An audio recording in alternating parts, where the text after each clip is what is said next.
ناظرین، اس وقت ہم موجود ہیں محمد نصیر زندہ صاحب کے دولت خانے پہ، اور یہاں پہ ہمارے ساتھ محمد نصیر زندہ صاحب اور علی احمد صاحب موجود ہیں۔ ہم ان سے اسی طبقاتی نظام کے حوالے سے گفتگو کریں گے کہ کس طریقے سے زندگی بھر انسان اس طبقاتی نظام کے شکنجے میں جکڑا رہتا ہے، لیکن آخر کیا وجہ ہے کہ مرنے کے بعد بھی ہم اس کو اس طبقاتی نظام کی جو شکنجہ ہے اس سے آزاد نہیں کروا پاتے۔ جی سر۔ بسم اللہ الرحمن الرحیم۔ دراصل مسئلہ یہ ہے کہ ہمارا جو سماجی اور معاشرتی نظام ہے اس کی بنیادیں ایسے رکھ دی گئی ہیں نا۔ ہم اپنے آپ کو مسلمان تو کہتے ہیں کہ تمام مسلمان آپس میں بھائی بھائی ہیں، لیکن کیونکہ یہاں اسلام سے پہلے یہاں جو معاشرہ تھا، ہندوازم تھا، وہاں ذات پات کا تصور تھا، تو وہ چیزیں اب بھی ہم میں نہیں گئی ہیں۔ ہم میں سے وہی برادریزم، وہی راجہ ازم، چودراٹ، ملک ازم، سب کچھ ابھی تک موجود ہے۔ اور یہ حقیقت ہے کہ ہم اس شکنجے سے ابھی تک نہیں نکلے ہیں۔ اب بھی جو ہے نا، ہمارے قبرستانوں میں بھی تقسیم ہوتی ہے، قبروں پر ہم لکھ دیتے ہیں فلاں راجہ جی، فلاں ایڈمرل۔ پھر ہمارے جو ادارے ہیں وہ بھی طبقاتی نظام، وہ بھی کیا ہے، انہوں نے بھی یہ طبقاتی نظام کا جو ہے وہ ابھی قائم رکھا ہوا ہے۔ دیکھیں تعلیمی حوالے سے دیکھیں، ویسے صحت کے حوالے سے دیکھیں، اسپتال ہیں جی، فوجیوں کے علیحدہ ہیں جی، پولیس والوں کے علیحدہ ہیں جی، وابڈا والوں کے علیحدہ ہے، عوام کے لیے تو کچھ نہیں ہے۔ اسکول دیکھیں، اسکول بھی علیحدہ علیحدہ ہے، ہر اسکول کا ایک اپنا سلیبس ہے، اپنا نصاب ہے، اپنے یعنی یہ شروع سے ایسا ایک سیٹ اپ ہے کہ یہ آخر دم تک یہی رہتا ہے، حتیٰ کہ قبر میں جانے کے بعد میں آپ چلے جائیں، قبرستان میں چلے جائیں، لکھا ہوتا ہے جی فلاں ایڈمرل، فلاں بریگیڈیئر، فلاں میجر جی، فلاں، یعنی یہاں بھی وہ ایک طبقہ پیدا کیا جاتا ہے۔ تو ایسا نہیں ہونا چاہیے۔ گاؤں میں جائیں، لکھا بڑا بڑا لکھا ہوتا ہے، قبروں پر لکھا ہے راجہ، بہت کچھ لکھا ہے، چودھری، ملک، حالانکہ مرنے کے بعد یہ کوئی خاص یہ پہچان نہیں ہے، یعنی سیدھا سادہ نام لکھا ہونا چاہیے، ٹھیک ہے۔ لیکن وہاں بھی ہم جو ہے نا، قبریں آپ دیکھیں ایسی نمائشی بن جاتی ہیں کہ پورا جس طرح مکان ہم بناتے ہیں اسی طرح ان کو بھی ہم اسی طرح سجاتے ہیں۔ باقاعدہ سنگ مرمر اعلیٰ قسم کا ہوتا ہے، کوئی بڑا مرتا ہے تو اس کے اچھا سنگ مرمر کی قبر ہوتی ہے، پھر جنگلہ بھی بڑا ہوتا ہے، جگہ بھی زیادہ ہے، اس قبرستان بھی ہمارے علیحدہ ہو چکے ہیں۔ تو یہ جہاں تک اصل جو چیز ہے یہ تربیت کی کمی ہے، ہمارے ہاں تربیت نہیں ہے۔ تعلیم تو ہے، علم بھی بہت ہے، لیکن تربیت نہیں ہے جو تربیت ہونی چاہیے۔ صوفی لوگ تھے وہ پہلے تربیت کرتے تھے، یعنی عاجزی سکھاتے تھے۔ ہمارے اندر یہ سب چیزیں جو بڑائی اور تکبر کی علامت ہے، زندگی میں بھی اور آخرت میں بھی یہی کچھ کرتے ہیں۔ شاید یہ ہم سوچتے ہیں کہ قبر میں جائیں گے تو وہاں ہمارا تعارف قوم سے ہوگا، برادری سے ہوگا، مال سے ہوگا، یہی شاید ہماری سوچ ہے، لیکن ایسا نہیں ہے، ایسا ہونا نہیں چاہیے۔ یہ جو کچھ بھی ہے یہ ہمارے ملک کی ترقی کے خلاف ہے، یعنی اس سے ملک، قوم ترقی نہیں کر سکتی جب تک ہم سب اپنے آپ کو ایک لیول پر نہ لائیں، ایک جگہ نہ لائیں، ایک حیثیت مساوات کی۔ ویسے تو ہم کہتے رہتے ہیں مساوات، اسلام مساوات کا درس دیتا ہے، لیکن حقیقتاً ہماری عملی زندگی میں یہ کہیں بھی مساوات کی کوئی مثال نہیں ملتی۔ یہی سوال ہم زندہ صاحب آپ کے سامنے بھی رکھیں گے کہ ساری زندگی انسان جو اس چکی میں پستا رہتا ہے طبقاتی تقسیم کی، تو مرنے کے بعد اگر ایک بندہ ہے اس کے پاس بمشکل وہ کھانا پینا پورا کرتا ہے، تو دوسری طرف وہ ساتھ ہی اس کی اگر کوئی عزیز فوت ہو جاتا ہے اس کا، تو وہ قبر کا نشان تک مٹ جاتے ہیں، لیکن ساتھ ہی جو قبر ہے کسی امیر کبیر کی ہے تو وہ وہاں پہ وہ لگا دے گا، بڑے بڑے کتبے نصب کرے گا، بہت سی جگہ گھیر لے گا، جنگلے لگائے گا۔ تو یہ کیا ہم اس کو شو کرنے جا رہے ہیں، کیا دکھانا چاہ رہے ہوتے ہیں؟ بسم اللہ الرحمن الرحیم۔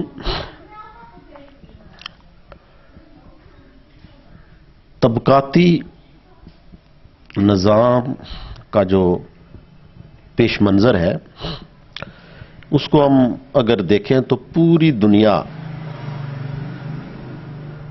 ایک آئینہ ہے، اور ہر ملک، ہر قوم میں یہ طبقاتی تقسیم پائی جاتی ہے۔